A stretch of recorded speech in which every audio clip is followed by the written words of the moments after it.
If you're in the Northern Hemisphere, the mowing season is right around the corner and you might be in the market for a new mower and you're wondering, is it worth finally going to electric?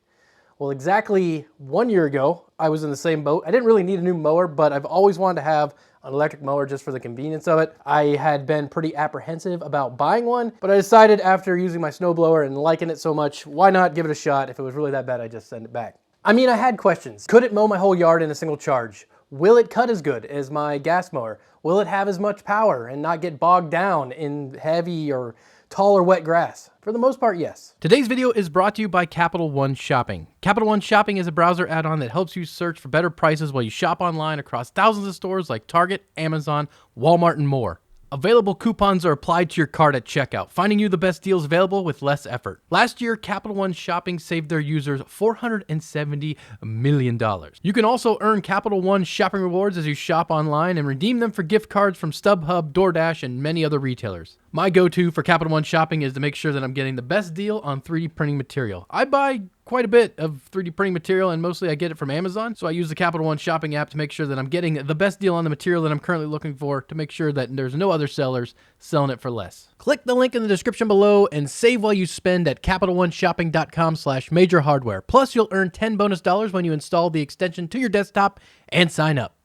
So nowadays there's tons and tons of electric lawnmowers on the market. It can be a little overwhelming if you're like myself and never had one and didn't really know where to go. The brand that I ended up going with was Ego, and I should say that I've never actually talked to anybody at Ego. Everything that I have that's Ego now, I purchased myself because I just kind of like all their stuff, but it took a bit to get here. The main reason I decided to go with Ego is the battery. When it comes to electric lawn equipment, the battery is pretty important. It's a key feature of the electric equipment and it's one of the most expensive parts for the systems. The Ego battery is a well-known brand in the outdoor power equipment industry. Also, a majority of the reviews I read about this battery and about the systems when I was looking at which one to get were pretty positive. And the one thing that kind of pushed me over the edge to go with Ego is that every single battery, at least currently, that they make fits in every piece of equipment. So the battery that goes in this lawnmower can also fit in this light, and it's just kind of cool. Also, it makes buying additional equipment a lot cheaper. The first piece of equipment I actually had was a single stage snowblower, and that snowblower came with two of these 7.5 amp hour batteries.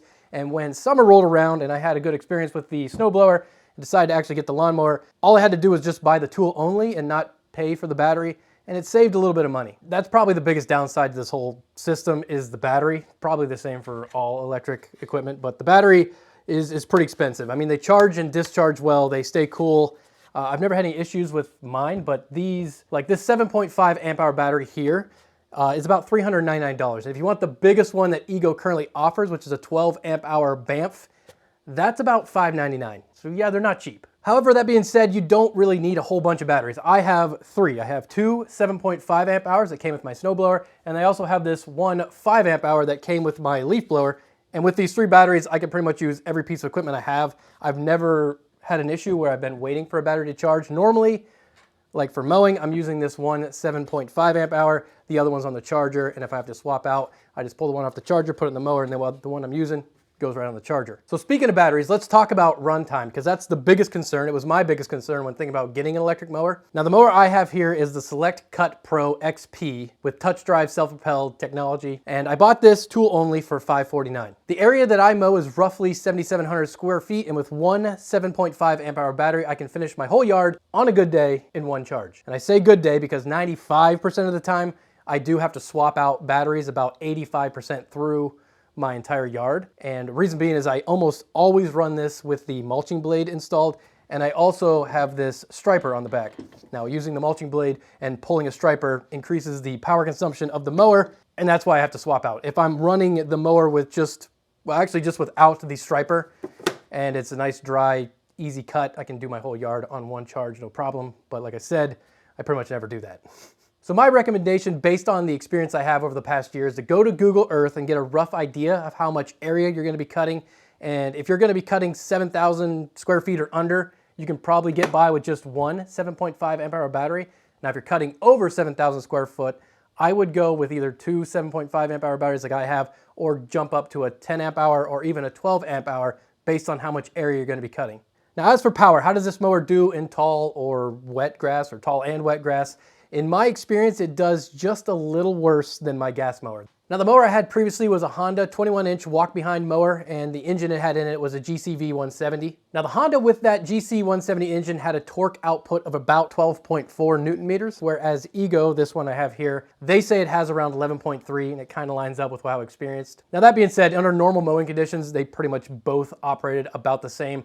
I had no issues with either one of them, to be honest. I would say the biggest difference between this mower and my Honda is just the weight. This thing is made of almost all plastic with some aluminum pieces, and it's really, really light, whereas my Honda had a steel deck. It was quite heavy with the engine on it and everything.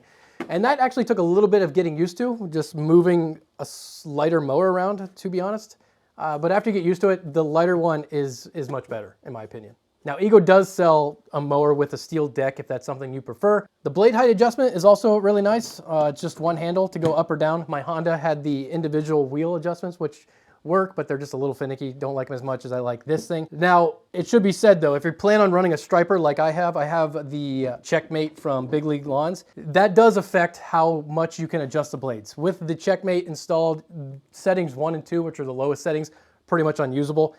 3, 4, 5, and 6 are kind of where you got to be. It's fine for me because I always mow at a 4, but the way that this thing connects, it just kind of grabs onto the rear axle, and because of that, you can't go all the way down. Also, something else I like a lot about this thing is when you're done, it just kind of folds up nice and easy, and you can kind of store it away. You don't have to worry about making sure it always is on its wheels so you don't leak fuel everywhere, and it's light so you can just kind of stand it up, push it against the wall. As for the cut, this thing does a great job. I've really not noticed any difference between this mower and my Honda or any other mower I've used in the past. I almost always run this with the mulching blade, and I always keep my blades extremely sharp to get a nice clean cut. It does also come with a high lift bagging blade that I've used that works just fine. And then also a third blade, which is called an extended runtime blade. I've never used that one, but essentially that one's supposed to give you a longer runtime while maybe not mulching as good. All in all, over the past year, the experience that I've had with this mower has been pretty positive. So if you're thinking about getting an electric mower like I was, but you're kind of afraid that it's gonna fall short of the gas one you're currently using, I would say as long as you understand how much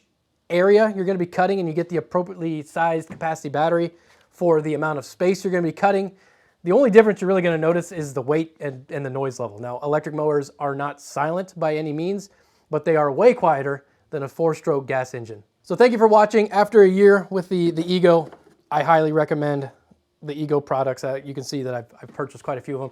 I can't wait to use this thing this year, see what else Ego comes out with in the future. And if you're interested in any of the things I have here, the mower, the light, the power head, any of the stuff, I'll leave links in the description below so you can check them out, and I'll see you next time.